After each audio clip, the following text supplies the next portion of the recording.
the topics that I'm going to cover today are the topics which have mostly been asked in previous year INI-CETs, and also specifically those topics which have been repeatedly asked have been covered here. Let's move on to the first question, and I would encourage you to write answers here and discuss this. So the first question was, what could be the likely diagnosis for the hair condition being experienced? So here the diagnosis is only and only based on the image provided. In dermatology, we get lot of image based questions, and if you would have seen, most of the questions had images here. So let's see. ACCA. Okay, so this is what is clinching the diagnosis, and I would want you to tell me that what is it that is helping me clinch the diagnosis. What is this image specifically showing? So here obviously you can see some hair and you cannot make out any characteristic feature, but you can clinch the diagnosis only on the basis of this image that I have provided. And absolutely right, you see a tiger tail appearance here. Just like the tail of a tiger, you see alternate bands of dark and light color, and this tiger tail appearance is classical for trichodystrophy or trichothiodystrophy. Now, the options which have been provided here are all the options which are associated with brittle hair. Okay, and these are all my hair shaft disorders. So when we talk about hair, this is something which we do not discuss very commonly because it's usually not asked, but it has been asked, and that's why I wanted to discuss it here. Also, the aim of this RR session was to discuss the common topics, but also to discuss the uncommon topics which have been asked in INI-CET. Now, there are a lot of hair shaft disorders in which the patient would just present to you with dry, lusterless, brittle hair, and there are a lot of them. So there are few characteristic features of each one of them, and you should be knowing few of them. So you do not need to go into the details of hair shaft disorders, but you should be knowing their name. So trichothiodystrophy is a hair shaft disorder in which there are brittle hair, and the main problem here is that the hairs are sulfur deficient here, and the hallmark appearance is presence of tiger tail banding, which you see under polarized light microscopy. So you see alternate dark and light bands, and this resembles a tiger tail, and that is what is seen in trichodystrophy. And second thing that you need to know is it is associated with sulfur deficiency, which leads to brittle hair.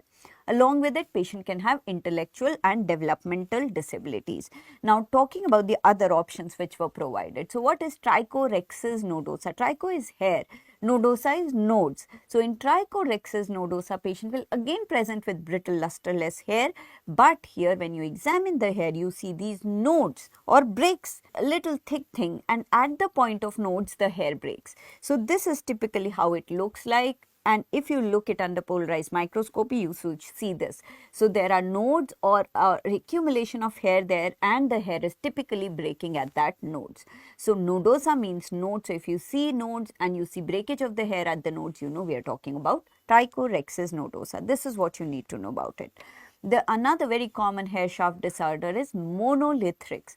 Monolithics is corrected by beaded hair shafts which resembles a necklace. So you have something like this. You have a beaded hair shafts, and that resembles a necklace. So beaded hair shaft is seen in monolithics. This is caused due to regular thinning and weakening of hair shaft, and here there are mutations in the keratin gene or DSG4 gene. So remember, just monolithics, beaded hair resembling a necklace, right? The next one was trichorexis invaginata. So what do you mean by invaginata? That something is invaginating. So here it is a hair shaft abnormality in which the hair shaft telescopes into itself. So it goes like this. So it resembles a ball and socket or a golf tee appearance under microscope. So do you know what's a golf tee? So it's something like this. and there you keep the golf ball. So this is a golf tee and this is how it resembles. So either golf tee or ball and socket appearance. So trichorhexis invaginata as the name suggests. Now another important thing that you need to know about trichorhexis invaginata, it is a key feature of Netherton syndrome. Netherton syndrome is characterized by three features. One, atopy. Second, ILC or ichthyosis linearis circumflexa, and third is trichorhexis invaginata. So, Netherton syndrome is associated with atopy, ILC and TV, right? Now, this appears like this. So, it is looking like a bamboo. So, it's also called as bamboo hair. So, bamboo hair or ball and socket appearance invaginata, necklace like beaded appearance monolithics. Tiger tail pattern, it's trichodystrophy, and trichorhexis nodosa is where you see nodes. Clear? So these are main hair shaft disorders which have been asked, and there is just one finding of each that you need to remember. Clear? So moving on to the next question. What is the diagnosis of a male baby who is born to, is my speed okay? If you have any questions, keep putting it in the chat box and we can discuss those. So what is the diagnosis for a male baby born to a non-consanguineous couple who develops blisters on areas of friction, history of previous child having similar complaints, and who died at the age of 2 weeks? So what's the answer here? Great. So I think this was a very straightforward question and there should be no confusion. The question was self-explanatory. One, there is a family history. The second is the blisters are happening at the site of friction, right? And at early age of presentation. So, presence of family history, blisters at the site of friction and early age. Whenever you have these three things present in the question, the answer is yes. Epidermolysis bullosa. Epidermo is skin, lysis is lysis of skin forming bulla. And this lysis of skin is happening at the sites of friction.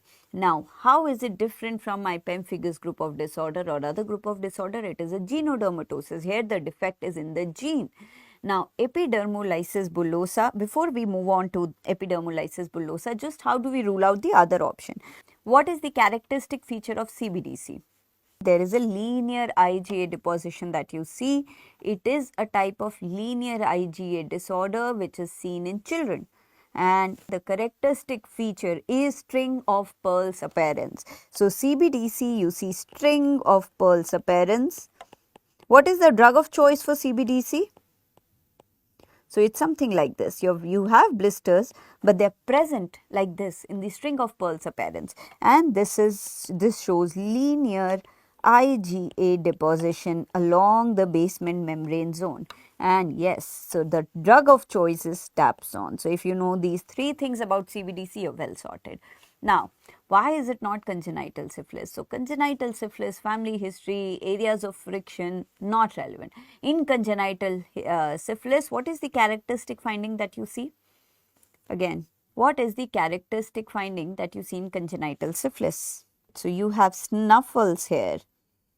You have neonatal it is called as neonatal pemphigus because you see blisters here.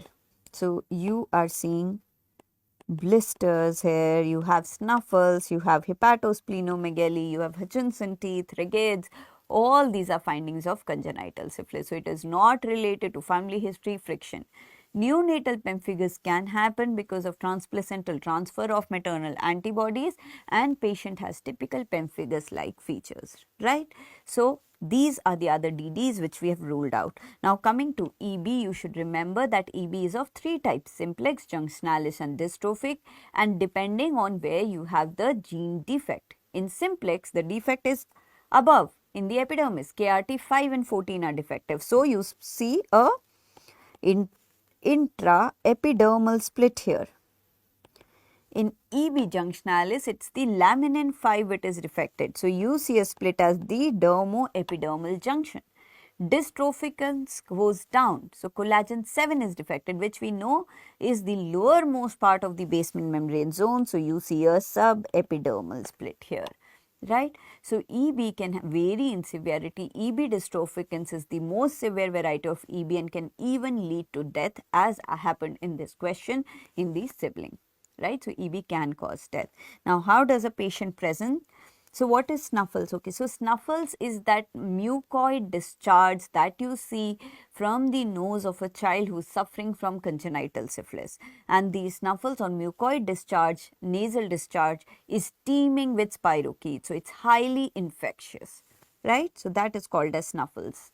Now, so the characteristic feature of EB is that since it is a genetic defect in the structure of the skin, so from wherever you hold the child or wherever there are sites of friction, like if you're holding the child like this here or at the heel or at the elbows, wherever the child would, there would be little friction, you see the skin breaking out.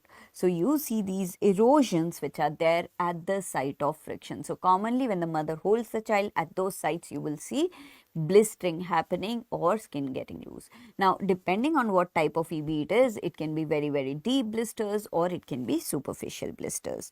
Another very important thing that you need to remember in EB is that what is the diagnostic test. Unlike pemphigus group of disorder where direct immunofluorescence is diagnostic, here electron microscopy is diagnostic because it's a genetic defect, right? So you have to do electron microscopy, you do not do DIF here. DIF will be negative, right? So I'll move on to the next question now. Which of the following statements is true regarding treatment of stoke bite? What is a stoke bite? Right, great. So what are stoke bites actually? What's the medical term for stoke bites? I used a general term, but what is stoke bite actually? Absolutely right. You all are absolutely right that stoke bites disappear without any intervention. So what are stoke bites? It is a capillary malformation. So remember students, there are two types of vascular things that you may see in children. They can be vascular hemangiomas, which are capillary hemangiomas or hemangiomas as you call them, or there can be malformation. So stoke bite is actually salmon patch. It's also called as salmon patch or erythema nuchae, and it is a type of capillary malformation, right? It is usually seen at birth, at the nape of the neck. You can see it on the posterior aspect of the head. They are very superficial, reddish pink, flat areas, and you usually do not do anything about it. When the parents come to you, just counsel them that they may disappear on own. So you do not need to treat these capillary malformation. There are a lot of types of capillary malformation, but salmon patch is one where you do not do any intervention. They usually disappear on their own. Okay, salmon patch. Great. So now, since we are discussing salmon patch, let's see what are the other options. So somebody mentioned capillary hemangioma. What is this? So this is called as Pinocchio or Cyrano nose. So what is this sitting on the nose of the child? So what is it sitting on the nose of the child? This is a hemangioma or capillary hemangioma, also called as infantile hemangioma. And when infantile hemangioma is sitting on the nose of a child, we call it Pinocchio nose or Cyrano nose because it looks like the Pinocchio nose. Now, why is it relevant? When we have a patient who has infantile hemangioma passes through 3 stages. There is a stage of evolution, growth, and then resolution phase happens. So usually infantile hemangiomas will also resolve by 9 months of age, 9 months to 12 months of age. But there are certain indications where we need to treat infantile hemangioma early, and one of this is Pinocchio nose. So when your infantile hemangioma is sitting on vital organs, on the eye, on your ears, on your nose, and affecting the vital functions of the body, you need to treat infantile hemangiomas. What are the drugs which are used to treat infantile hemangiomas? My next question to you. How do you treat infantile hemangiomas? So absolutely right, we use propranolol and we use steroids to treat infantile hemangiomas, but you do not treat all infantile hemangiomas. You treat the hemangiomas which are sitting on vital organs, which are bleeding, which are progressively increasing in size, causing bleeding, crusting, and some sort of problem to the child. Otherwise, if you have suppose an infantile hemangioma sitting here, not bothering, you tell the child that, tell the parents that it will involute on its own. Great. So propranolol and steroids are used. Then another form of capillary malformation that you should be knowing about is called as port wine stain, which is also called as nevus flammeus. Right? Now, port wine stain, unlike infantile hemangioma, persists. It does not go away. It does not resolve on its own. So, it is a persistent lesion. So, port wine stain, P for P, it is persistent lesion. It has a sharply unilateral distribution. So, the treatment for port wine stain is here you do laser, and my choice of laser is pulse dye laser. So, we use pulse dye laser here. Got it? So, port wine stain is a capillary malformation. It looks something like this. Okay, give me a syndrome which is associated with port wine stain that we should be knowing about. A very common syndrome which is associated with port wine stain. So, if you are given an image of a patient who has port wine stain, which is as I have given you in this image, what syndrome will you rule out? Yes, so you have to rule out Sturge-Weber syndrome. So, Sturge-Weber syndrome has three features: port wine stain, ipsilateral facial leptomeningomatosis, and choroidal angioma. So, these three things are present in Sturge-Weber syndrome. So, if you have a port wine stain which is present in the facial nerve distribution, please rule out Sturge-Weber syndrome. Right? Before that, we move on to the next question. A female patient aged 25 years presents with multiple nodulocystic lesions on face. Which is the drug of choice in this condition? Okay. I'm so glad that all of you are marking B. Now, I have had sessions where people have said that since it's a 25 years old, we cannot give isotretinoin. So, you are absolutely right that if I have nodulocystic acne, which is my stage 4 of acne, I have to give oral isotretinoin here, and there is no question. But can I give oral isotretinoin to a 25-year-old? Yes or no? Can I give it? Is it safe? So, can we give oral isotretinoin to a 25-year? Okay.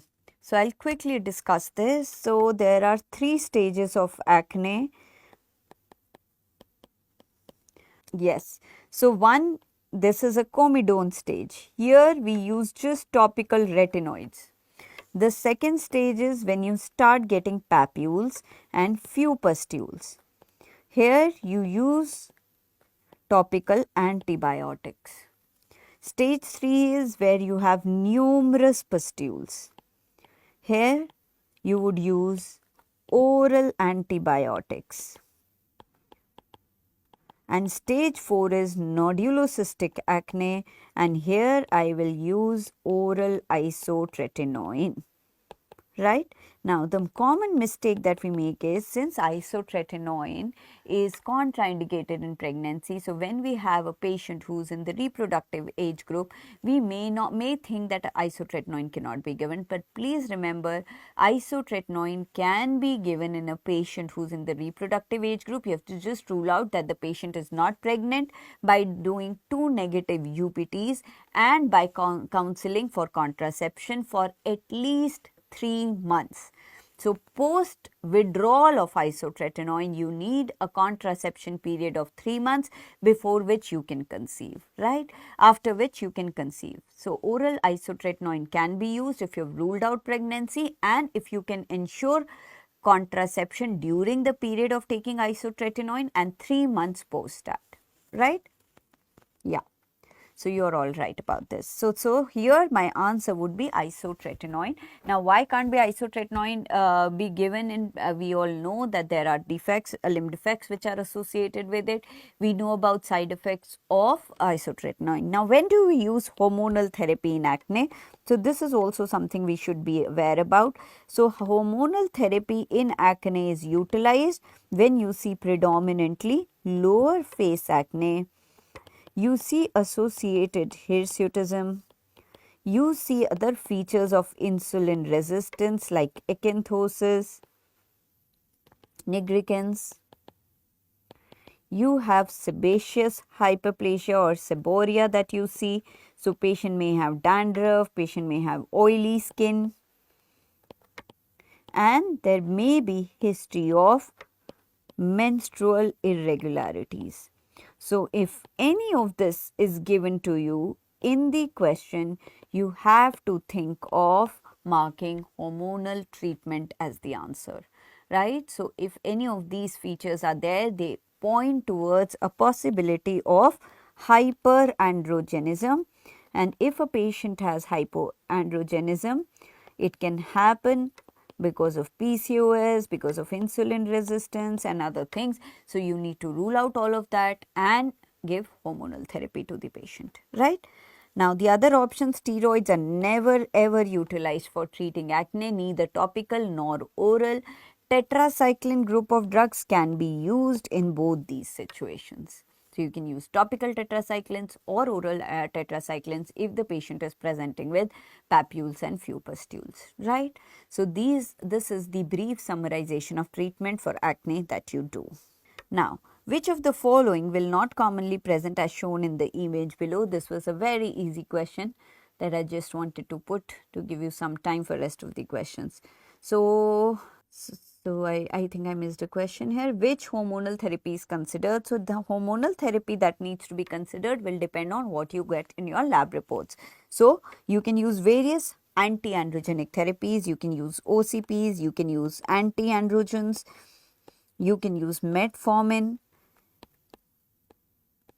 If the patient has hyperprolactinemia, you can also use gabapentin, right? So these are different hormonal therapies which can be utilized for treatment of acne. Now, yes, obviously the answer here is aspergillus. This is quite clear. You're seeing annular scaly lesions with central clearing, which is characteristic of tinea, and we know tinea is caused by dermatophyte, and dermatophytes, all forms of dermatophytes cause tinea corporis. So this is a patient of tinea corporis, and we all know that there are three species, trichophyton, microsporum and epidermophyton.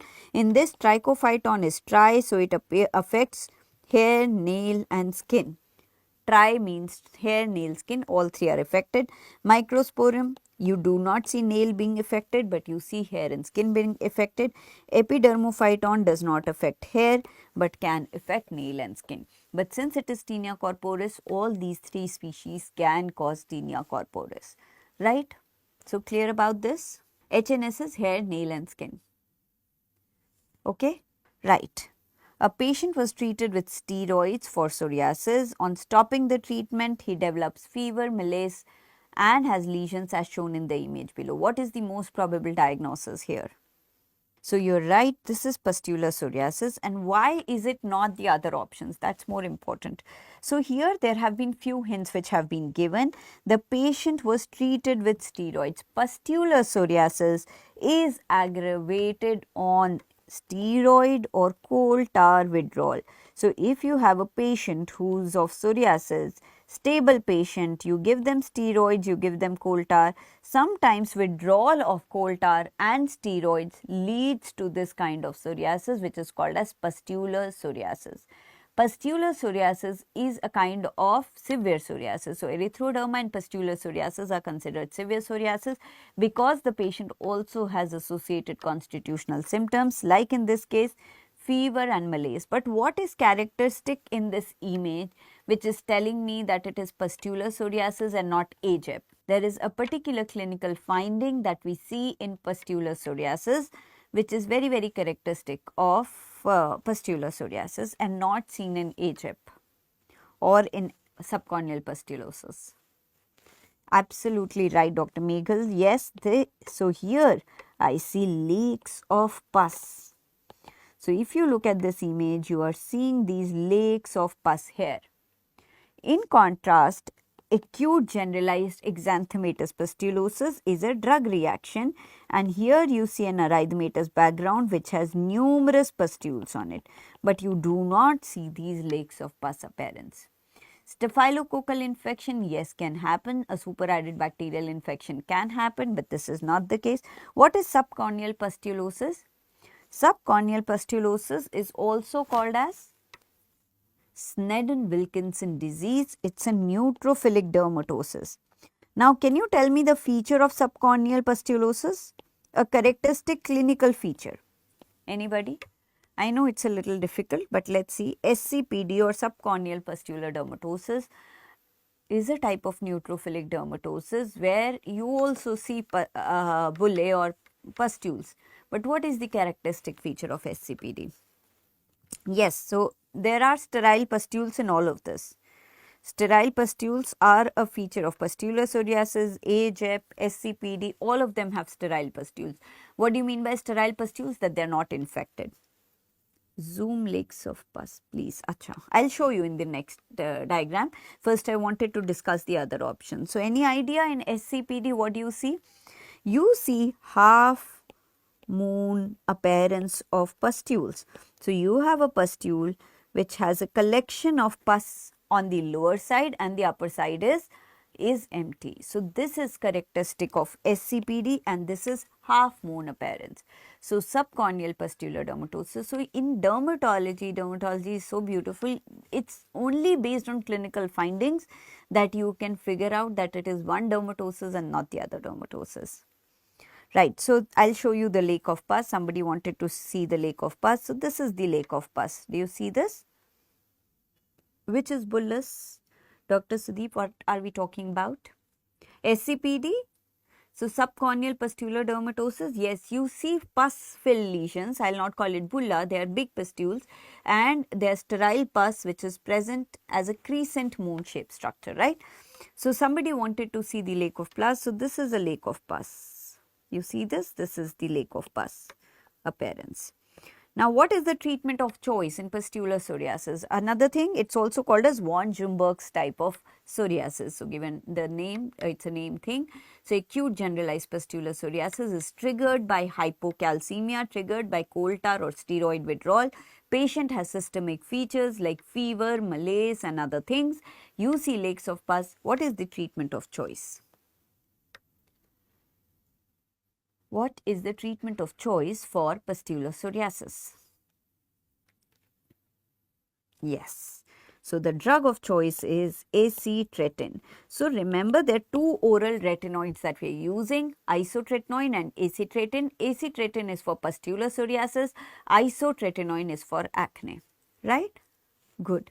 So, acitretin is my drug of choice. Now, since we are doing the morphological features of psoriasis, we will quickly discuss the other atypical morphological forms. So, one form that you should be knowing is impetigo herpetiformis, which is pustular psoriasis of pregnancy. So, a pregnant patient in the third trimester can present with pustular lesions on an erythematous background, which is called as impetigo herpetiformis.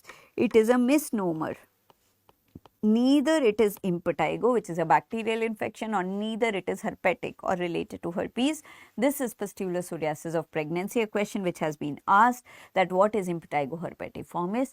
Usually seen in third trimester, recurs in subsequent pregnancy, associated with low birth weight. What is the drug of choice here? Very good. Already given the answer. Yes. So, this is the only indication. I will again repeat. I don't think so you are able to see. I'll write it again here. This is the only indication in psoriasis where we are giving steroids, because the other medicines for psoriasis are not safe during pregnancy. So, here we use steroids and cyclosporin, right? So, otherwise, please remember, oral steroids are never used for psoriasis. This is the only indication in psoriasis where we use it, right? Good. Now, what is this? What morphological form of psoriasis is this? And what is the treatment here?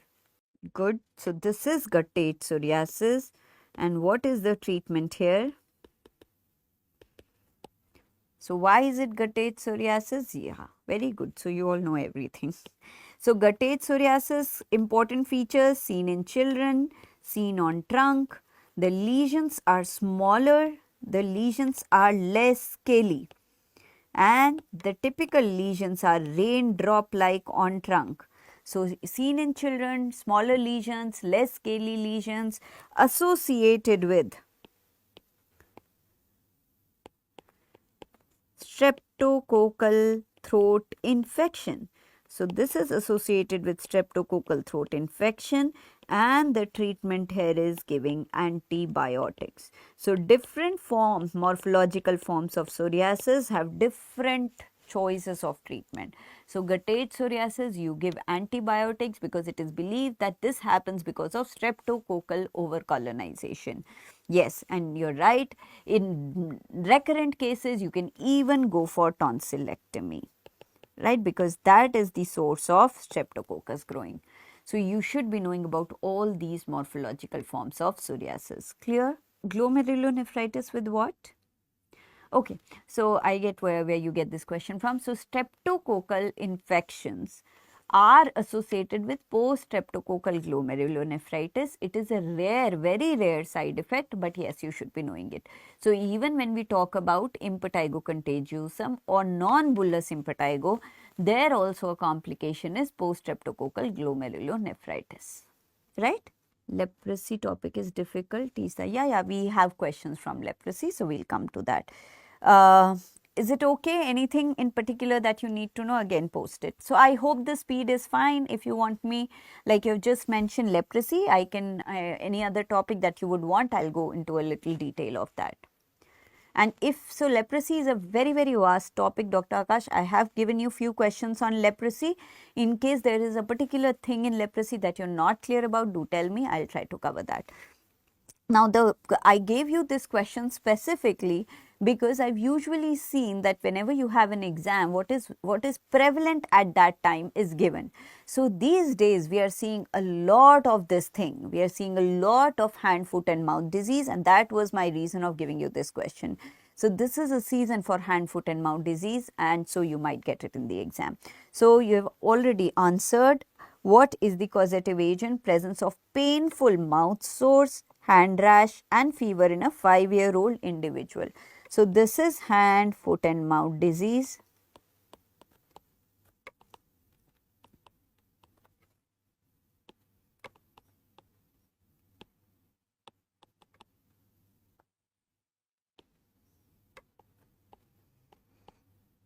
So as the name suggests, you will have involvement of hand, foot and mouth, and what do you see? You see vesicular lesions, you see small necrotic lesions which are present in a child. What is the treatment for HFMD? Anybody? Yes, Coxsackie A16 is the causative agent. We all know this. So, hand, foot and mouth disease is an enteroviral disease which is caused by Coxsackie A16, and the treatment is, we will discuss some HHV diseases, so we'll come to that, right? So treatment for this is, it is self-limiting, so you do only symptomatic treatment. So we are seeing a lot of cases of HFMD these days. Now coming to the other options that we have, pox virus, you all know, molluscum contagiosum, which is a mollusky pox virus, so we know that. Parvovirus we will discuss subsequently in one of the questions. What does HHV7 cause? Yes, you are conservative. So HHV 6 and 7 causes 3 main infections which we should be knowing. Pityriasis rosea, which we will discuss later. It is a trigger for lichen planus and it causes roseola infantum. Right? Now what is roseola infantum? You should be knowing this. Roseola infantum is also called as exanthine subitum. So this is caused by HHV 6 and 7. So usually in an infant less than 2 years of age, you see sudden, subitum means sudden red eruptions. Also in them what happens is, first there is fever and fever subsides and then rash comes up. So everything is very, very sudden. So you should just know that roseola infantum or exanthine subitum is also caused by HHV 6 and 7, apart from pityriasis rosea and it being a trigger for lichen planus, right? So next option that was there was parvovirus B19. What does parvovirus B19 cause? I've written here erythema infectiosum. But what is the classical appearance that you see with parvovirus B19? What is this appearance called as? So it's easy to remember, it is an infectious erythema which you are seeing with parvovirus B19. Yes, so the feature that you see is called as slap cheek appearance. So you see slap cheek appearance with parvovirus B19 or erythema infectiosum. So, you should know about these viral diseases also. Hand, foot and mouth disease, as I told you, is an enteroviral disease caused by Coxsackie A16 or enterovirus 17 is another virus which can cause HFMD. So, we all know about Coxsackie A16, but even enterovirus 71 is implicated in it. So, you can have one site being affected and you cannot, it's also possible that the child does not have mouth involvement or does not have hand involvement. So, you do not need to have all three, right? Then another important enteroviral disease that you should be knowing about, just know the name. Enterovirus 71 also causes herpangina, where you see these erythematous necrotic ulcers on the hard palate, right? Okay.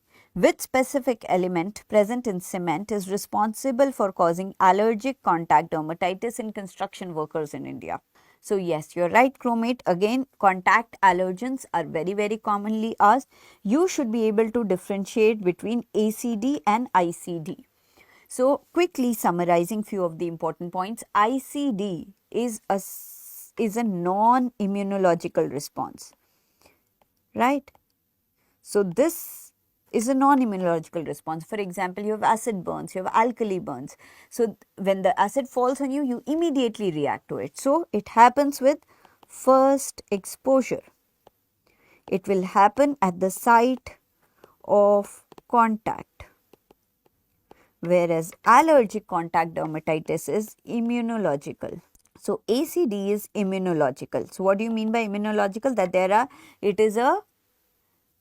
it is a CD4 mediated disease where you have memory T cells being formed, right? So, it is a memory T cells which are being formed here. So, this takes time, and so ACD manifests with subsequent exposure and it may spread beyond the site of contact.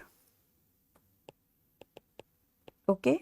So, these are few differences between ICD and ACD that you should be knowing. So, you should be able to differentiate between ICD and ACD.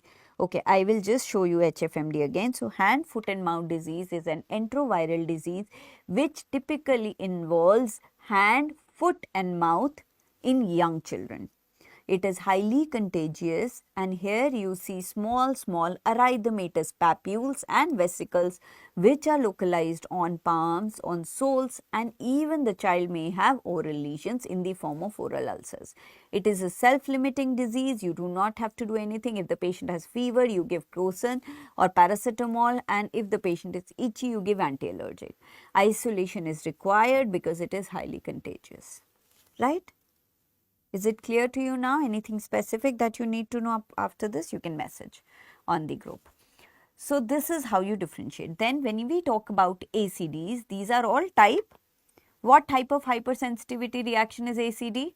Very commonly they ask you allergens, and you are usually given a source and you have to identify the allergen. So, here I had given you cement worker. Cement is chromate. Okay. Then the most common metal causing allergy or the most common allergen is nickel. Nickel is present in artificial jewelry. It is present on jean buttons. So, all kinds of metal allergy is related to nickel. Then you should be knowing about plants. So, in plants, Parthenium dermatitis is a very common source of plant dermatitis in India. In cosmetics, we have polypropylene glycol. Hair dyes, we have paraphenylene diamine or PPD, another very common question. Okay, so yes, most of you are right. It is not a type 1 hypersensitivity, it is a type 4 hypersensitivity reaction. So, ACD is a type 4 hypersensitivity reaction, right? Then you should be knowing about Bindi. Bindi, the allergen is para-tertiary butyl phenol, another very common allergen which is asked. Then all the rubber related stuff, gloves, shoes, belts, they have latex or rubber. In topical medications, it's neomycin and gentamicin, right? How do you confirm ACD? What is the test to confirm ACD?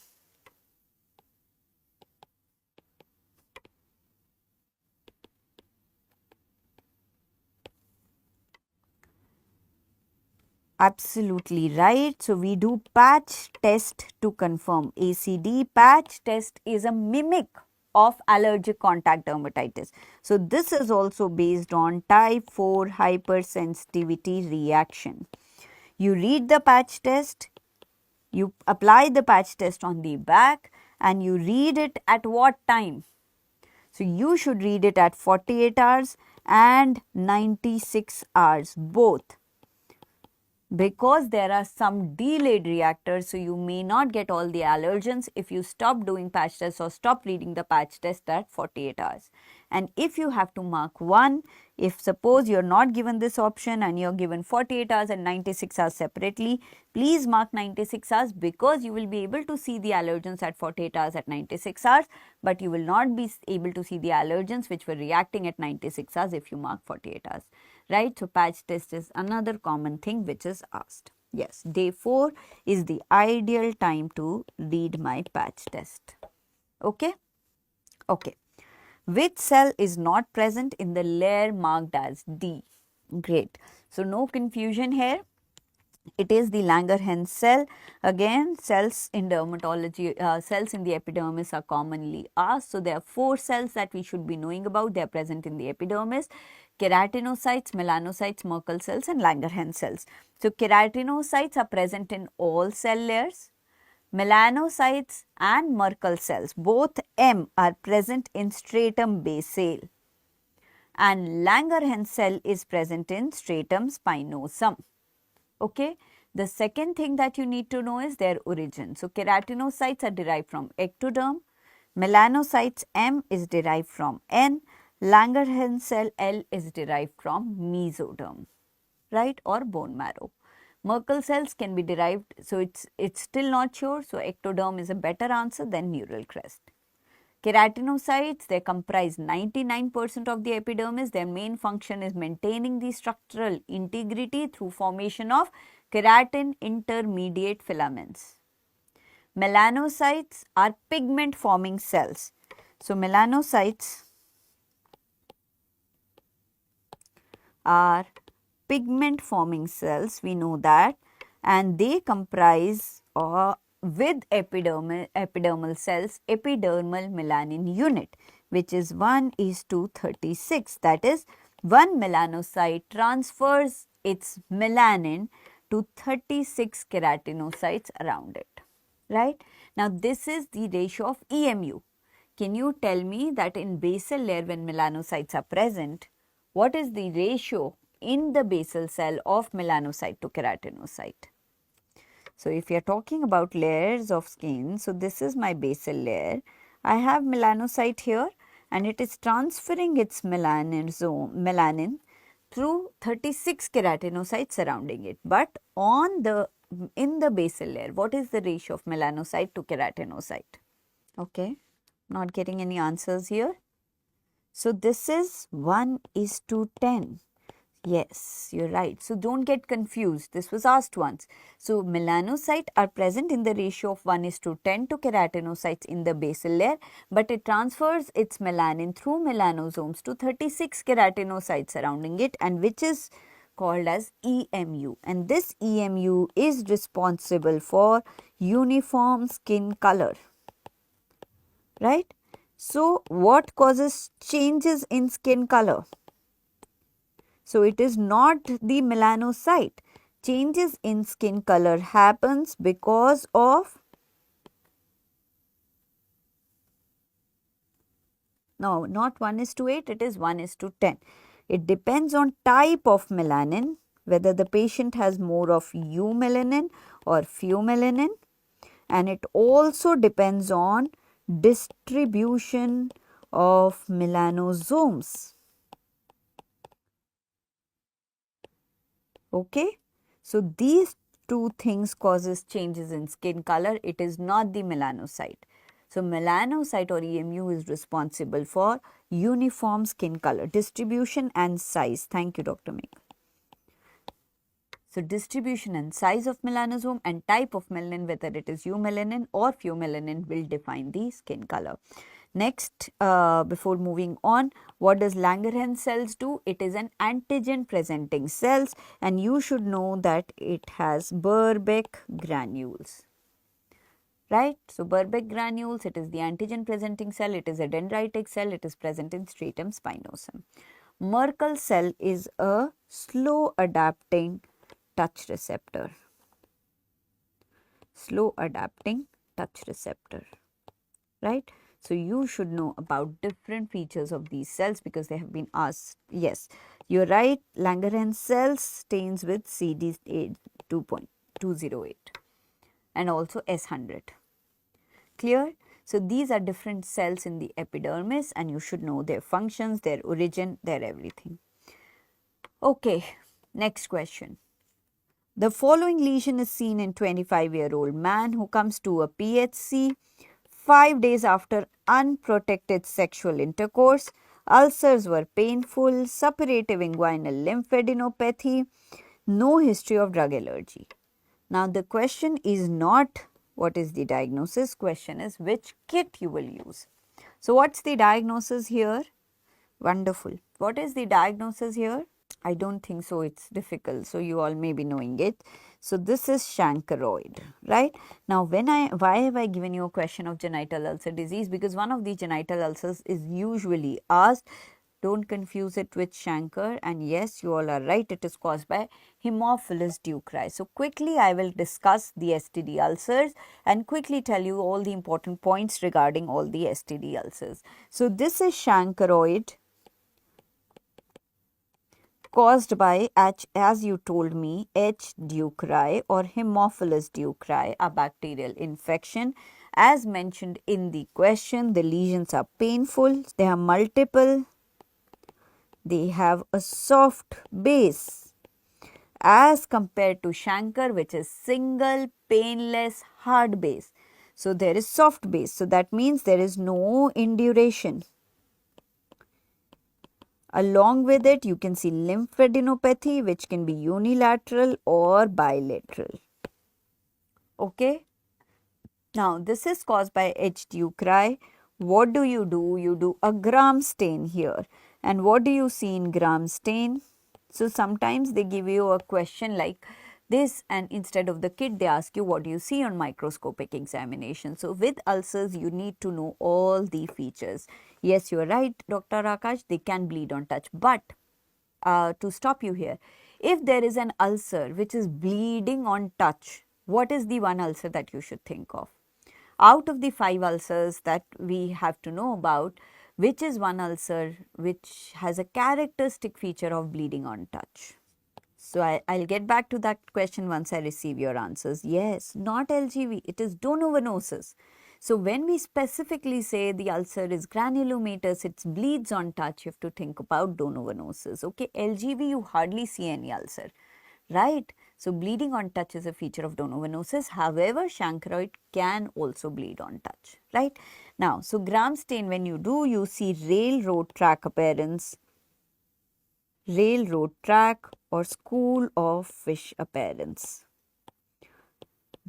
You can do culture for specific diagnosis, right? So, you should know all of this about chancroid. The treatment is azithromycin. Okay, so I'll come back to the question, but these are all the important features that you should be knowing about chancroid. Coming to the next ulcer, what is this? This is a chancre depicting primary stage of syphilis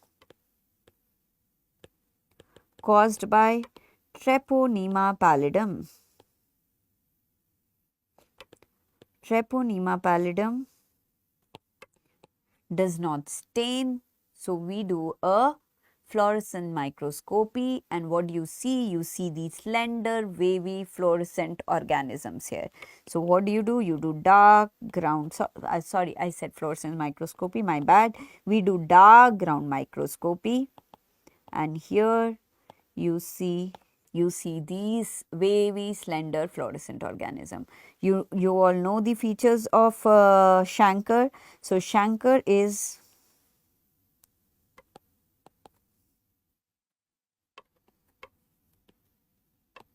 painless single indurated ulcer. Painless single indurated ulcer with shorty lymph node, right? And the treatment here is you give penicillin. Okay. Another common question was there in this year's NEET PG also. The next ulcer that you should be knowing about is herpes genitalis caused by HSV, HSV2 more than HSV1. A viral infection, yes, benzathine penicillin is the drug of choice. A viral infection, the characteristic features is you see coalescing erosions plus painful vesicles here. Painful vesicles with coalescing erosions. You hardly see any ulcers. The lesions are recurrent. And if you do a Zang smear here, you see multinucleate giant cell. Multinucleate giant cell is a feature of herpes infection, right? So, MNGs, HSV, Zang smear, coalescing erosions, painful lesions, treatment acyclovir. Great. So, this is the quick revision of all the genital ulcer disease. Now, this is what I was talking about.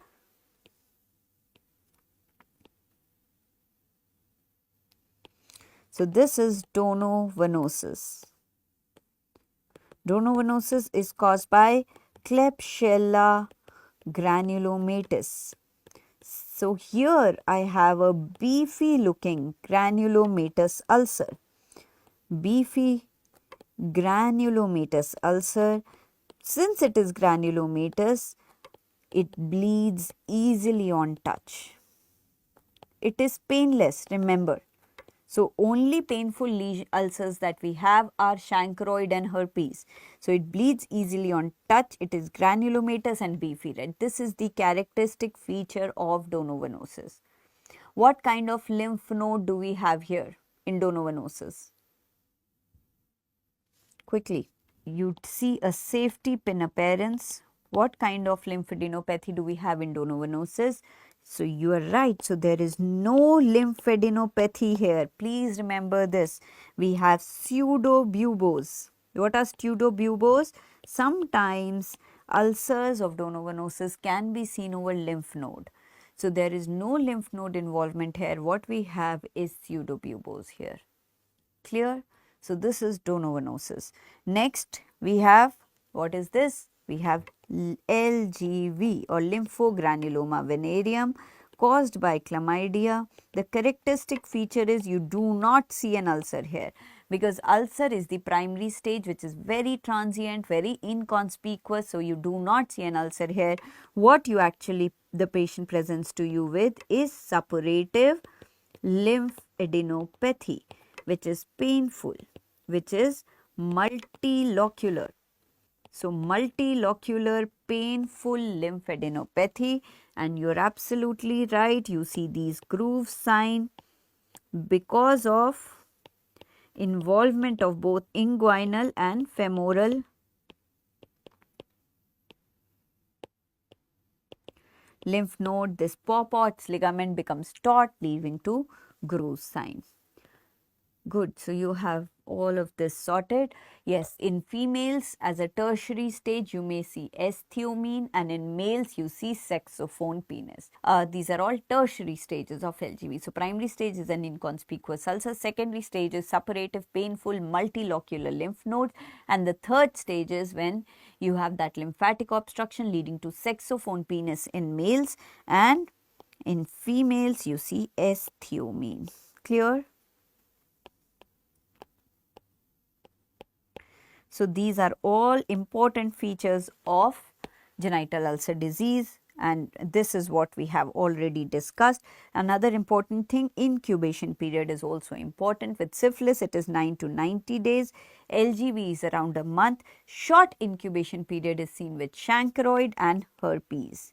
So, herpes and chancroid have short incubation period. Right. So, if there is any confusion with genital ulcer disease, please clarify right now. It's a very, very important topic, but I believe it's a very easy topic if you have understood it. So usually you have a question on this, so you should be aware about this. Now, since the question asked about kits, we should also be knowing about STD kit. So which kit is for what? So like the question, you could make out that it is chancroid, but unless you know the kits, there is no point. So we have different kits. So how many kits do you have now? And before I proceed, I am specifically asking because there is a new kit being introduced now. Do you know the color of that kit and what is it used for? Yes, so you are already asking me that. So, okay, fine. So, let's quickly discuss the STD kits. The first kit or the grey kit. So, if you have read my lecture, I'd given a mnemonic. Great girls won't buy red yellow bags. This is for 7 kits. And quickly, if you can remember this mnemonic, otherwise I'll quickly go through the different kits. So first is great is grey. Grey kit is for urethral or cervical discharge because it is covering what? Chlamydia trachomatis and Neisseria gonorrhea, G and T. So, grey kit is for discharges. Discharges are caused are either gonococcal or they are non-gonococcal, and in non-gonococcal the commonest cause is chlamydia trachomatis. However, there can be other causes like mycoplasma, ureaplasma, trichomoniasis, herpes, which can also cause discharges. Once there was a question on that, so I am discussing that. So, grey kit is for discharge, and here you give azithro and cefixime. Now, I have never seen them asking you the drugs which are included in them. So, most importantly, you should be knowing the condition and the kind of kit to be provided. Per se, you know what is the treatment, so that will become easier to you. So, great girls, so G for gonorrhea, T for trachomatis, and grey kit is for discharge, right? The second is girls. So, girls have vaginal discharge. So, second kit is G for green and it is for vaginal discharge. Now, vaginal discharge is candida, bacterial vaginosis and trichomoniasis. 3 causes. So, we need fluconazole and secnidazole 2 grams stat. You have to remember this, these kits are for PHCs. So, you have to make it very simple for them to understand. So, vaginal discharge 3 main causes. The treatment would be fluconazole and secnidazole stat. So, second kit is green kit for vaginal discharge. Cervical erosion किसमें आएगा? So, cervical erosion will depend. If you have a herpetic erosion, so if there is a ulcer which is there, you will treat it according to the genital ulcer disease kit, right? So, cervical erosions would usually come in the ulcers only, right? The next 3 kits are for genital ulcer. The first, or you remember it in the reverse order. The third genital ulcer kit, which is my 5th kit, is for herpes. Quite simple. Red, herpes is painful, it's red. So, herpetic kit is red. And you know for herpes you give acyclovir. Now, coming to the previous 2 kits. So, genital ulcer disease is divided into herpetic and non-herpetic. And in non-herpetic, I have benzathine penicillin, and a second kit is because lot of people are allergic to benzathine penicillin. So, the third kit, great girls won't buy. So, this is won't. Won't is white. So, white kit. What do you write in white kit? A, B, C. So, here you have benzathine penicillin, you have azithromycin, and C say you teach chancre and chancroid. So, my third kit is white kit. W, white kit, white, you write A, B, C. A is azithro, B is benzathine penicillin, C is for chancre and chancroid. So, this is a genital ulcer disease kit which is for non-herpetic lesions in patients who are sensitive to penicillin. If you are allergic to penicillin, the kit will become blue. So, the mnemonic here is won't buy. So, buy. When you buy something, this is bad because you are spending money. So, blue kit where you have azithro and doxy. So, blue kit, azithro and doxy. This is for my genital ulcer disease which is non-herpetic in patients allergic to penicillin. Clear? Then genital ulcer disease I already discussed. Kit 5 is red, which is for genital ulcer herpetic disease. So, here obviously you will have acyclovir. Now, kit yellow is for lower abdominal pain. Lower abdominal pain, yellow has LOW. So, lower abdominal pain or all pelvic inflammatory diseases. It is used mostly for gynae patients, right?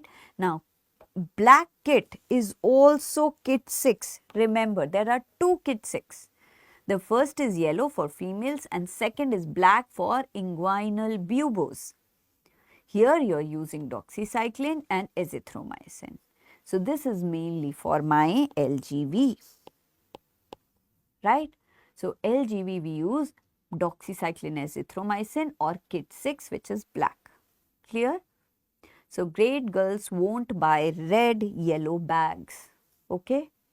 Now, this is the next kit which is there, which is number 8, but वैसे it is 7 because both my 6 and 7 kits are labeled as kit 6. Okay.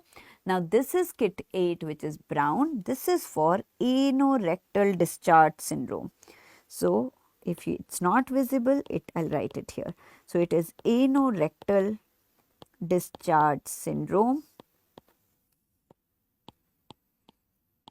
And this has been introduced because we have lot of transgenders, we have HIV patients who are presenting with anorectal discharges, and the treatment here is you give cefixime 800 milligram start dose and you give doxy 100 milligram. It is a brown kit. Anorectal discharge is a brown kit. Grey kit was cervical and urethral discharge, which was my kit 1. Okay. This is a brown kit. So, kit 8 is brown. It is anorectal discharge. This has cefixime 800 milligram and doxy 100 milligram 14 capsules. Right. So, this is the new addition and this you should be knowing about. Clear about the kits and clear about the genital ulcer disease? A child presented with asymptomatic lesions on the forearm and on the shaft of the penis. The lesions on the forearm are shown. What is the most likely histopath finding expected in this patient? So, what is this clinical condition? Anybody? We are seeing very, very shiny, small papules. When you see these shiny, small papules, typically on forearm, can be seen on penis, what is the diagnosis? Yes, so this is lichen nitidus. So, it is a very small topic that you should be knowing. Lichen nitidus is a lichenoid dermatosis seen as shiny small papules on forearms, penis or anywhere in the body. The characteristic feature is when you do a histopathology, you see this ball in claw appearance. So, this is my epidermis and the infiltrate is like it has been engulfed by the epidermis. So, ball in claw appearance is classical for lichen nitidus, right. Now, coming to the other options that we have, where do you see wedge-shaped hypergranulosis? Wedge-shaped hypergranulosis is a feature of which condition? So, quickly tell me what are the other options features of. So, wedge-shaped hypergranulosis is a feature of lichen planus. Good. So, this is easy. Wedge-shaped hypergranulosis is a feature of lichen planus. Where do you see checkerboard pattern? And where do you see Henderson-Peterson bodies? Henderson-Peterson bodies, yes. You see it in molluscum contagiosum. Checkerboard pattern? Yes, yes. Checkerboard pattern means alternating hyperkeratosis and parakeratosis. Where do you see them? Come on. You are right. So, these two were easy. Where do you see checkerboard pattern in? Okay, I'll give you this one. So, this is seen in pityriasis rubra pilaris. Checkerboard pattern is when you see alternating hyper and parakeratosis resulting in a pattern called as checkerboard pattern. This is seen with pityriasis rubra pilaris, right? So, PRP is where you see checkerboard pattern. No, not with psoriasis. Psoriasis has other features, camel foot appearance, agranulosis, Kozok's pustules, moonrose microabscesses, parakeratosis. We always discuss psoriasis, so I thought I'll put some other options here, right? So, these are other histopathological features that you should be aware about. Okay. A young boy presents with leukotrichia and lesions as shown in the image. What's the most likely diagnosis here? So, yes, very good. So, this is piebaldism. A very, very characteristic term, pie. What is this? Does it look like a pie to you? It's a pie. So it is piebaldism. Now piebaldism is a condition which is due to mutation in KIT gene on chromosome 14 and has three classical features. You have a triangular or pie shaped area of depigmentation, right? Apart from that, you have leukotrichia over these lesions.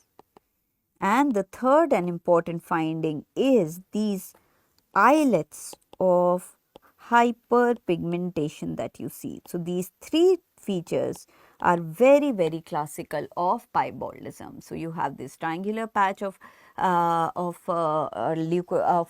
leukoderma or white patch that you see, and it's usually in the frontal or paramedian area. You have leukotrichia and you have islets of hyperpigmentation. Clear? Now, let's go back to the other options. What is focal vitiligo?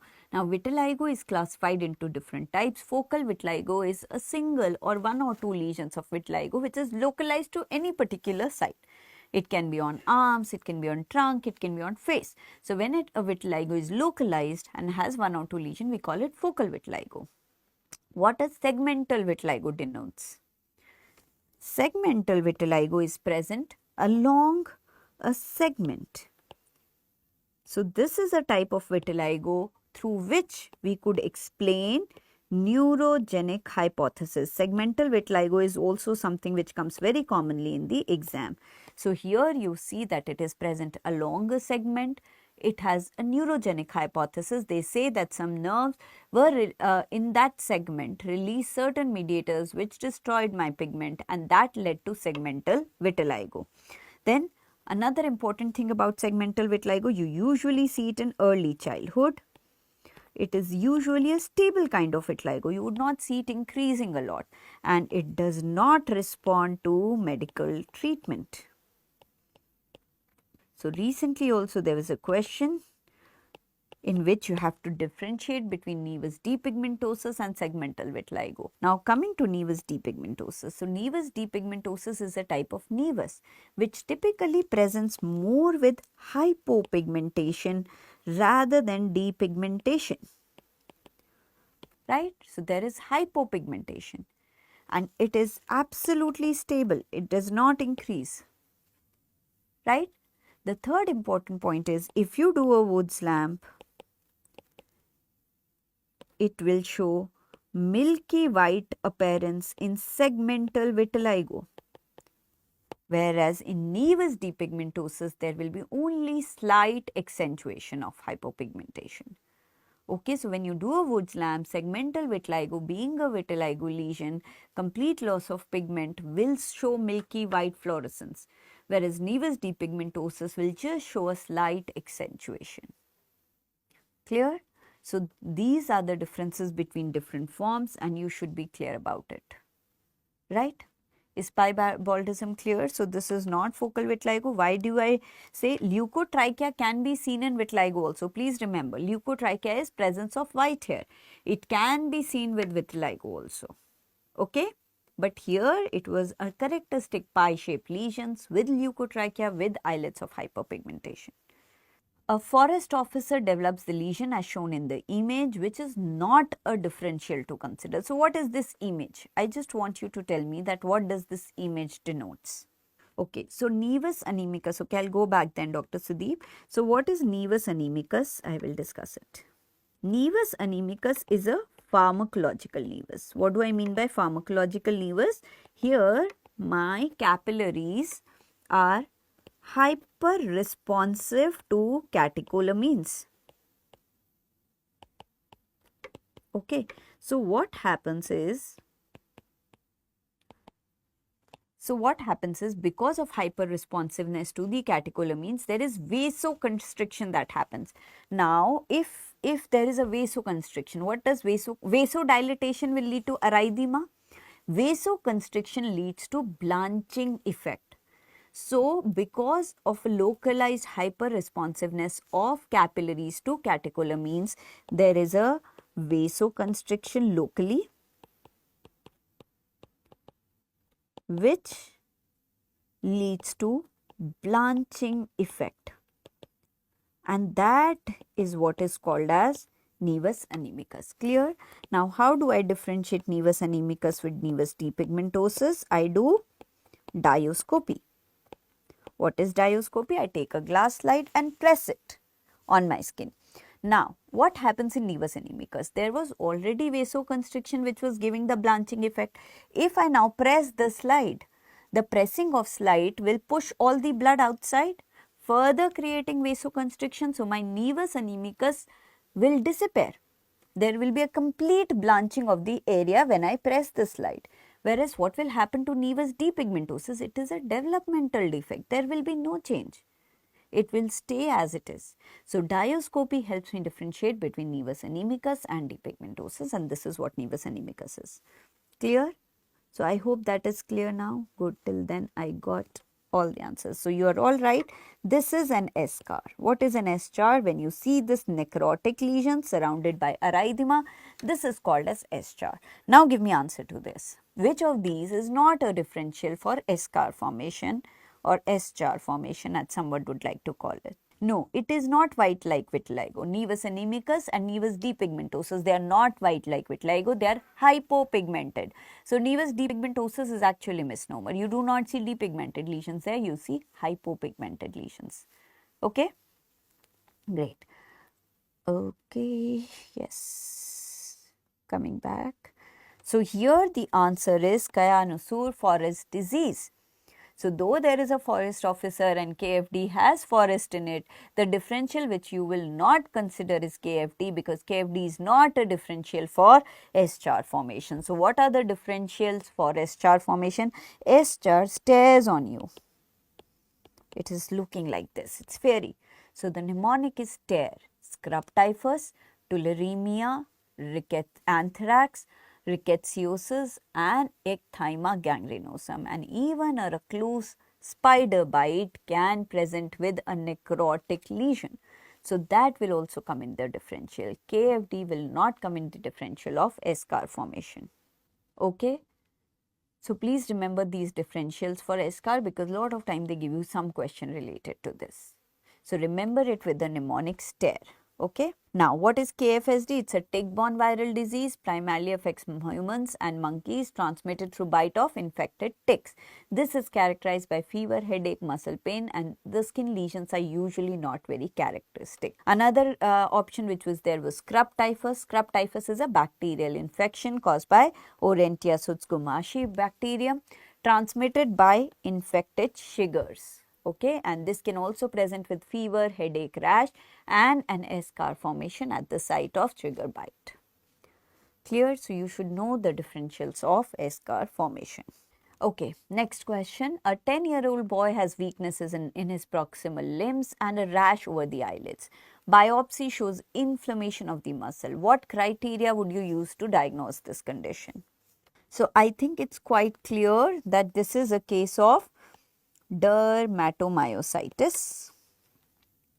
You have rash over the eyelids, which is called as heliotrope rash. I am mentioning this because this is again asked very commonly. So, the patient has dermatological manifestations and proximal muscle weakness, which is classical of dermatomyositis. The diagnostic criteria for dermatomyositis is Bohan and Peter criteria. Okay. So, please remember DM has Bohan and Peter criteria. The features of DM: proximal muscle weakness, and then you should know that you see Gottron's papules and Gottron's sign, which is the characteristic feature of dermatomyositis. Right? These are the two pathognomic, not characteristic, but main lesions which are seen with dermatomyositis. Then there are a lot of characteristic lesions like heliotrope rash, V sign, shawl sign, holster sign, all these signs are seen with dermatomyositis. How do you diagnose? For the skin condition, obviously clinically you can make out, but you can also do a biopsy. But the main thing is you do a muscle biopsy, muscle enzymes, you do muscle MRI. So it's all muscle based diagnosis. So Bohan and Peter has criteria which says skin lesions with lot of muscle investigations, and they should be positive, right? Now, mechanics and Scholl sign, very good. Now, coming to the other options that I have given you. What is Hanifin and Rajka criteria used for? Hanifin and Rajka criteria is used for, these are all the criteria. You can tell me names of any of the criteria and their condition that they represent. Okay, very good, Dr. Pranathi. Hanifin and Rajka is seen in atopic dermatitis. What is Hurley's criteria? And where do you use Braun and Falco's criteria? Quickly. Even if you don't know, make a guess. These are all names of criteria that you should be knowing, and that's why I've put in here. Yes. So, Dr. Siddip, you're right. You see mechanics hand also here, and mechanics hand is associated with anti-synthetase antibodies, which are again a feature of dermatomyositis. Very good. So, Hurley's criteria is used for hidradenitis suppurativa. What is Braun and Falco's criteria used for? That's the most difficult one. Braun and Falco's criteria. Don't Google, just answer me. Okay, I'll give you this one. So, Braun and Falco's criteria is for pseudo-palade of Brock. Okay, so these are different criteria which are used in dermatology, and you should be knowing their name. Braun Falco for pseudopelade of Brock, Hurley's criteria is for hidradenitis, Bohan and Peter is for dermatomyositis, and the most commonly which you should be knowing used is Hanifin and Rajka, which is for atopic dermatitis. Clear? And you should be knowing about dermatomyositis, all these important points, right? Okay. Now, a 30-year-old patient presents to clinic with hypopigmented patches on the skin. On examination, we have 3 well demarcated, slightly raised lesions with loss of sensation. You have no AFPs, which is the most likely diagnosis here. Yes, so see, whenever we are talking about hypopigmented patches with loss of sensation, one thing is clear to us that we are talking about leprosy. Now, when we talk about leprosy, so obviously this and this is out. When we talk about leprosy, we have to divide it into multibacillary and paucibacillary leprosy. This is given by WHO. This classification that I am talking about. So, multibacillary leprosy is said when you have more than 5 lesions, when they have more than equal to 1 nerve involvement, and when AFP is positive. Now, the confusing point here was they said loss of sensation. Now, loss of sensation may just be a lesional loss of sensation. They did not mention any particular nerve involvement. So, in leprosy, the cutaneous nerves are also involved, and that can lead to lesional anesthesia. So, here hypopigmented patches with loss of sensation, since they are less than 3, less than 5, since there is no AFP, no nerve involvement mentioned, so we will call it paucibacillary leprosy. However, you should also know that according to NLEP, this classification remains the same, just that NLEP says that if there is one nerve involved, it refers it to as being PB, and only when more than one nerve is there, then NLEP calls it MB leprosy.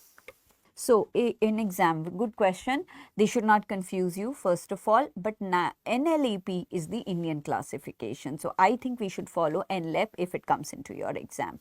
Okay.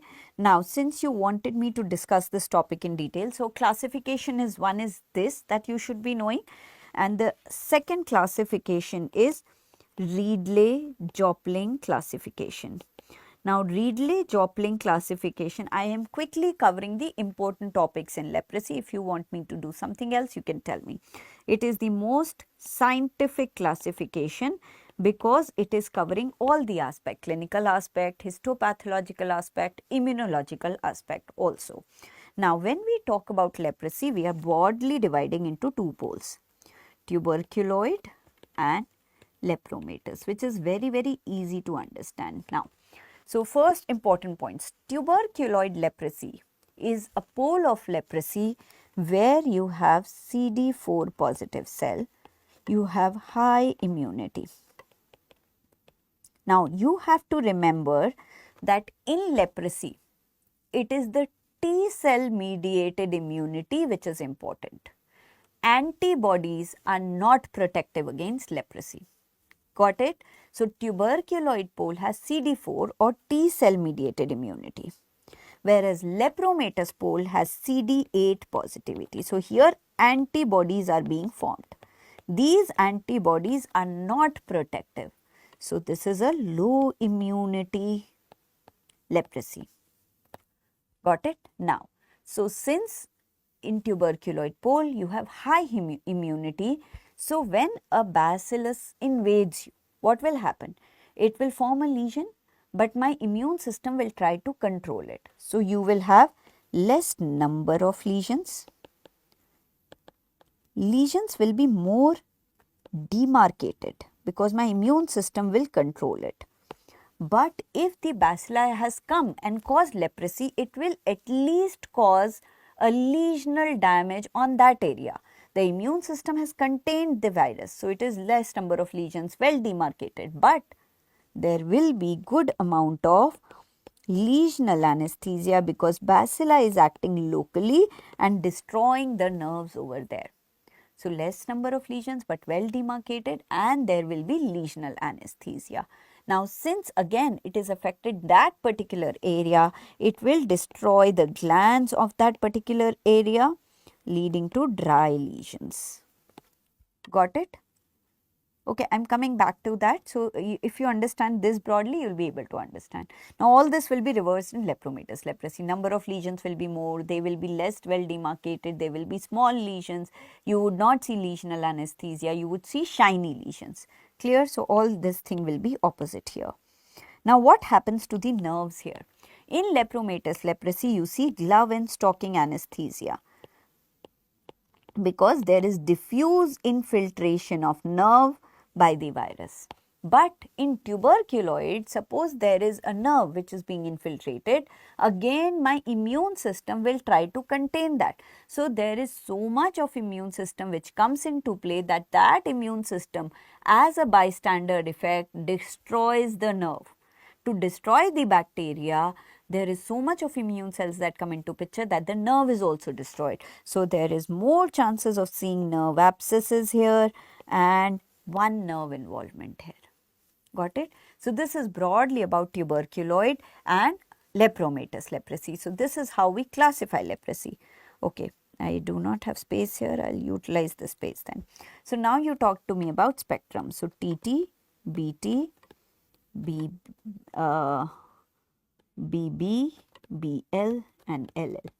Now, what I just talked about is tuberculoid and lepromatous pole. Now, this is the spectrum. So, the classical features of TT would be, you would have a very well defined lesions with 100% loss of sensation, completely dry. So, you have to understand that in TT some bacilli was there, but immune system was so much, there was so much of immune system that वो सारा immune system उस bacilli को destroy करने के लिए आ जाएगा, तो उस पूरे area में सब कुछ destroy हो जाएगा. Cutaneous nerves, glands, hair, everything will be gone. So, loss of sensation, dry lesion, no hair, and here you would have like 1 to 10 lesions, and the lesion will be very well demarcated. Here, so here what you see is saucer right way up. Saucer right way up means a saucer right way up, because this is the infection and my immune system is containing the infection. So, a well demarcated lesion. Clear? Now, when we come to BT Hansen, you see approximately 10 lesions. But here now what is happening is, suppose this is my TT. This is my TT, but in BT the immune response is slightly less than TT. So, now my infection will try to spread. Thoda sa, it will spread, but it will be well contained. So, you have something which is called as pseudopodia here. Also, there will be some bacilli which will go into the surrounding skin and cause infection. So, immune system is there, but it is less. So, bacilli is also now trying to expand. So, you have pseudopodia here and you have satellite lesions. You will have loss of sensation here, but it will not be 100%. but you will see significant loss of sensation here. So that is my BT Hansen, right? Now coming to next, which is my BB Hansen. Now BB is the most unstable of all leprosy spectrum, because a patient does not stay in BB for long, because patient's immune system will either go towards the lepromatous pole or tuberculoid pole. So it is a very transitory or unstable patient. So here you see geographic or map-like configurations, because here what is happening, the patient is, the bacilli is confused, the immune system is confused. So कहीं पे वो बढ़ रहा है, कहीं पे वो contain हो रहा है, कहीं पे बढ़ रहा है, कहीं पे contain हो रहा है. So you see geographic or map like configurations in BB Hansen, right? Now when we come to BL, there here now my immunity is dipping and bacteria is overpowering. So you see numerous lesions, you see small lesions, but here the lesions are now tending to be symmetrical, because now my bacilli is spreading. So you see numerous small lesions which are tending to be symmetrical, and here comes glove and stocking anesthesia. So here you have that inverted saucer appearance, you have that cottage cheese appearance, all of this is seen in BL. So inverted saucer का क्या मतलब है, जैसे ये saucer है ना, इसको आपने उल्टा करके रख दिया. अब ये जो है मेरा infiltrated skin है, अब bacilla is trying to spread outwards from there. यहाँ पे immune system was controlling it, so it was saucer right way up.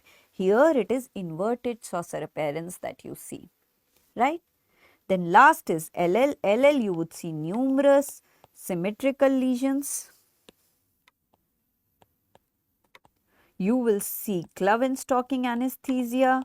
You will see infiltration of skin. So there is so much of bacilli that it will infiltrate the skin. So here you have all those leonine faces, you have rat bitten ears and everything like that, right? So this is in brief about the spectrum. Are you guys clear? Is this clear to you? This is what you wanted? Are there any specific questions? Please put it in the chat box. We will also discuss the reaction in subsequent question, but this is in brief about these spectrums, and it is all about understanding. So you do not have to memorize. If you understand the way I told you, then I think you will be able to know. So I'll come back to type 1 and type 2 reaction, okay? Okay. Okay. I didn't get your question. Now only pink and brown blister.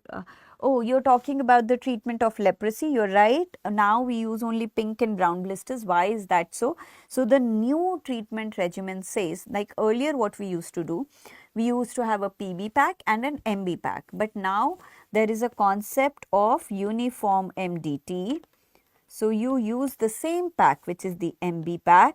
You use it for 6 months in PB leprosy, and use it for 12 months in MB leprosy.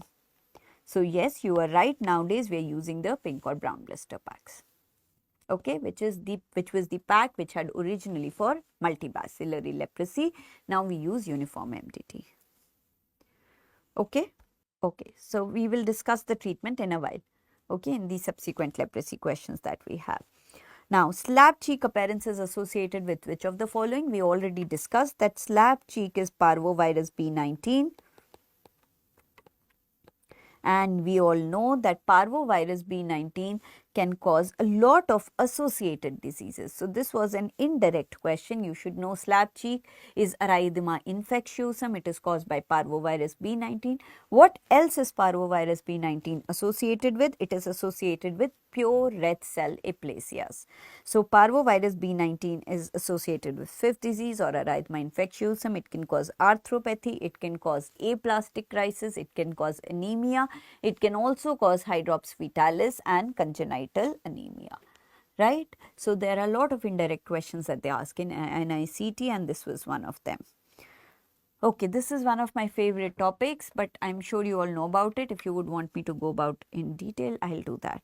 A 60-year-old female presents with eczematous itchy lesions. You have a biopsy which shows a subepidermal cleft with DIF showing linear C3 and IgG deposition.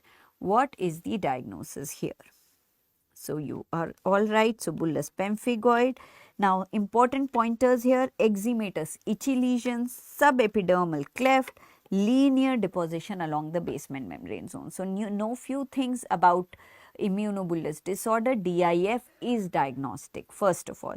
Then quickly I will revise with you the different features, and I will go quick here in case something you want to ask, you tell me. So there can be mostly three or four different spectrums that you get in immunobullous disorders. The first is pemphigus vulgaris. So important pointers in pemphigus vulgaris would be oral lesions, which you will not see in pemphigus foliaceus. Second, flaccid bullae. So you have oral lesions and you have flaccid bullae. Oral lesions which are non-healing, which are large lesions, and along with that patients have flaccid bullae. So these two features are very, very important for pemphigus vulgaris. Versus pemphigus foliaceus, you do not see bullae. You hardly see any bullae. So one, you do not see any mucosal involvement, and you see just crusted erosions which are present in seborrheic distribution, right? Now, why is that? Because pemphigus foliaceus, my target antigen is desmoglein 1. Desmoglein 1 is present in superficial layer of the epidermis. So, here I have a subcorneal split. Whereas in pemphigus vulgaris, the target antigen was desmoglein 3. Okay, this is, I'm all talking in brief. What do you do when you have a patient of pemphigus? You do a histopathology. When you do a histopathology in pemphigus group of disorder, you see an intraepidermal split, because obviously my target antigen, which is desmoglein, is present in epidermis. So you target the epidermis, so you have intraepidermal split. The second thing that you see is this, that on the base of the lesions, the keratinocytes are getting separated, and so you see row of tombstone appearance. So row of tombstone appearance is another classical feature of pemphigus vulgaris. But the diagnostic test remains DIF or direct immunofluorescence, in which I see fish net pattern. Clear? Fish net pattern is seen in DIF.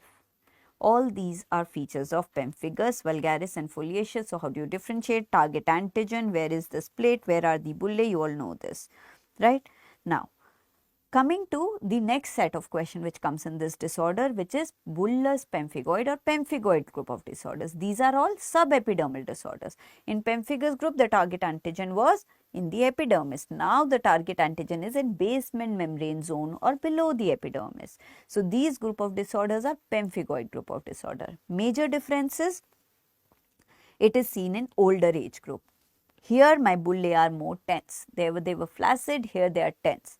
Then Minar, which you all know by now, is absent in pemphigoid. So mucosal involvement, intraepidermal bullae, Nikolsky sign, presence of Zhang cell, row of tombstone, all absent in pemphigoid and present in pemphigus group. So if any of this is given, you know we are talking about pemphigus group of disorders. So here I have a patient where the bullae has not been mentioned, because you have to remember that bullous pemphigoid usually starts with itchy eczematous lesions. So sometimes the patient just presents with itchy eczematous lesions, which eventually can lead into tense bullae, and then it leads to subepidermal clefting on histopathology, and when you do a DIF, you see this linear deposition here. The target antigen in BP is BP 180 and 230, right? Then you should be knowing about this table that I have put, which is the various antigens which are involved in subepidermal disorders. So bullous pemphigoid, so almost see all of them are BP 180 230. Linear IgA bullous disease is also BP 180, just that it is called as LAD1. There are two disorders which are collagen 7, epidermolysis bullosa acquisita, and bullous lupus erythematosus, right? Laminin 32 is a feature of mucous membrane pemphigoid.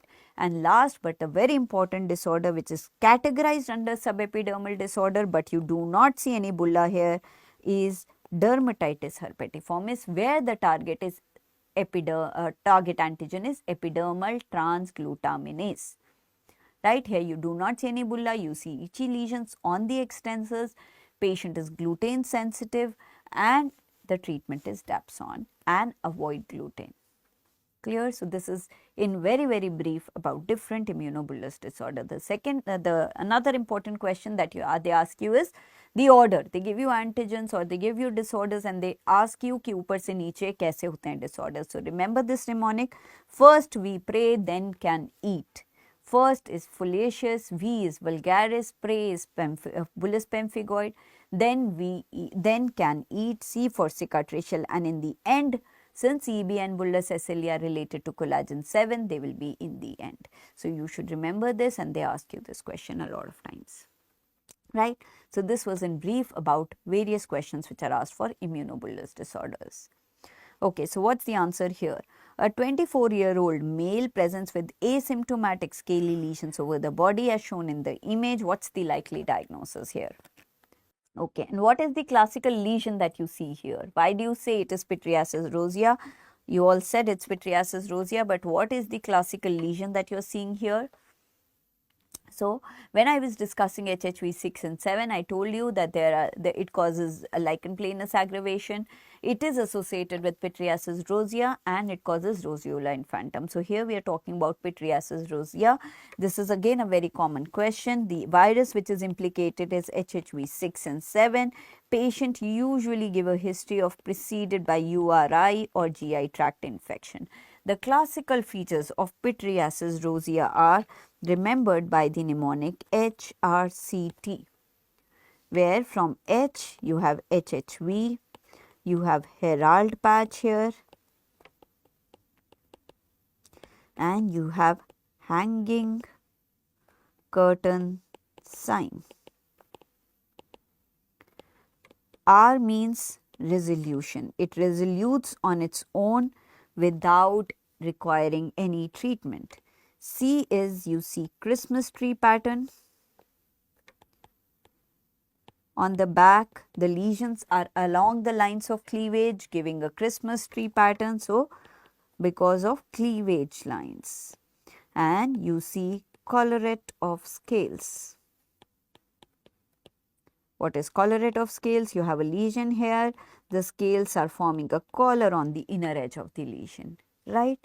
And with T, what is with T? That is truncal involvement. Herald patch, all these features are very classical of pityriasis rosea and you should be knowing about it. They can give you any of this feature, right? You need any explanation with any of this because I think it's quite clear, but anything you need an explanation, please put it in the chat box. Okay, match the hanging curtain. Okay, I thought that would be coming. So, what do you mean by hanging curtain? Now, what happens in pityriasis rosea is that the scales are present on the edge like this. Okay. Now, when you stretch the skin, if you stretch the skin, the scales go like this. So, it is just like a curtain which is hanging. So, it is just telling you the scales are free at one edge and they stick to the other edge. So, this collarette of scales or hanging curtain sign is just a sign for the scales. Okay. Match the following Woods lamp finding. Woods lamp is another important question. So, what would be the answer here? So, quite easy. Erythrasma is coral red. Pityriasis versicolor is yellow. Tinea capitis is green. Vitiligo is milky white. So, 1B, 2A, 3D, 4E. So, option A is the correct answer here. So, Woods lamp findings are again very important. You should know about Woods lamp. It's a low output mercury lamp. You should be knowing that it is covered by Woods filter which comprises barium silicate and 9% nickel oxide. This is important. Then you should know the wavelength which is 320 to 450 nanometer with a peak at 365 nanometer. Right? So, this is Woods lamp and Woods lamp helps us in diagnosing lot of conditions. This is some of them. These are, so tinea capitis you see a greenish fluorescence, pityriasis versicolor you see a yellowish fluorescence. It also causes a milky white fluorescence. So this is segmental vitiligo which I was talking about. So when you do a Wood's lamp on vitiligo, you see a milky white accentuation. Okay? Yeah, this matches the wavelength of UVB, you're right. Okay? So I hope there are no, if there are any questions on this, you can ask me. Coming to the next question, the given condition is caused by which drug? Good. So this is what you have to know. There are certain drug-induced dermatosis, out of which this is very common. Bleomycin causes flagellate erythema. And it can also cause flagellate pigmentation. At times you are just given pigmentation. So flagellate is like flagella. So you have this haywire erythema that is seen very commonly with bleomycin, and there can also be flagellate pigmentation that you see, or flagellate dermatitis. So there is not much to explain. This was something that you should be knowing.